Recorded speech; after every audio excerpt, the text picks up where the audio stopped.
আসসালামু আলাইকুম। আজকে আমরা গিয়েছিলাম বাউলিয়া বাজু বাজার। সেখানে গিয়ে দেখলাম বাজারের অবস্থা কীরকম। এখানে এই দেখেন, প্রথমে দেখলাম দেশি হাঁস মুরগির ডিম, তারপর দেখলাম কাঁঠাল। এখানে কাঁচা এবং পাকা প্রচুর পরিমাণে কাঁঠাল রয়েছে।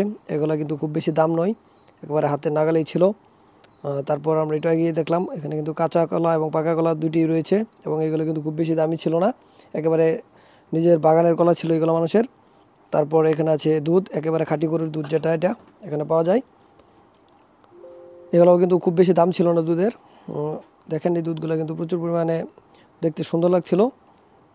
তারপর আমরা একটু আগিয়ে সামনের দিকে গেলাম, দেখলাম গিয়ে আনারস। এটি হচ্ছে মধুপুরের একেবারে মধুর মতো মিষ্টি আনারস। দেখেন এগুলো দাম কিন্তু বেশি ছিল না, জোড়া ছিল 80 টাকা। তারপর আমরা দেখলাম এই যে লেবু, শসা, ঝিঙ্গা, এগুলো কাঁচা বাজার, এগুলা কিন্তু খুব কম দাম ছিল।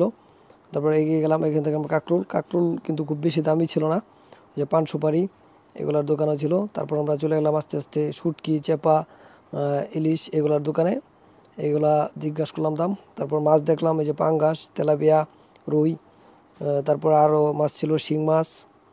তারপর দেখলাম আমরা এই যে চিতল, তারপরে তেলাপিয়া এগুলো ছিল। দেশি মাছও ছিল এখানে, চিংড়ি। তারপর আমরা দেখলাম শাকসবজি দোকানের যে সবজির পাওয়া যায়, বীজ, এগুলো ছিল। তারপর আমরা একটি কচু দেখলাম, এই কচুটি কিন্তু চমৎকার ছিল। সামনে আরও নতুন ভিডিও আসবে। ধন্যবাদ সবাইকে। আল্লাহ হাফেজ। একটু তো বেশি হইয়া গেছে।